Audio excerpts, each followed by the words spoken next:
我们在今生走过以后啊，你不能在心中留下尘埃，每一个尘埃都是生死的业力。也就是说呢，我们不能够断攀缘，那至少你断分别，不要产生太多的名言分别。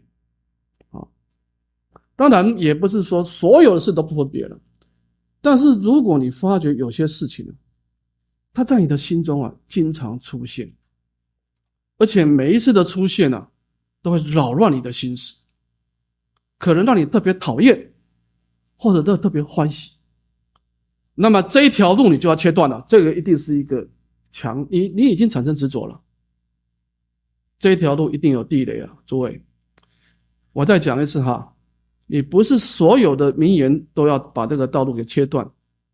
如果你发觉有一种分别你经常会出现的，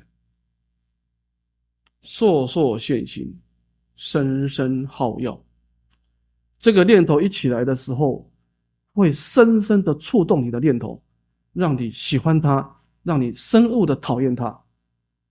这个道路你要切断，这个分别你要切断，你不能再触动它。这个一定是一个轮回的力量。你先断那些已经形成执着的，就是言语道断吧，你只要把第六意识的分别切断了，第七意识就没办法执着了。言语道断，心行触灭嘛。第七意识的执着要第六意识帮他铺道路，就是你的名言分别。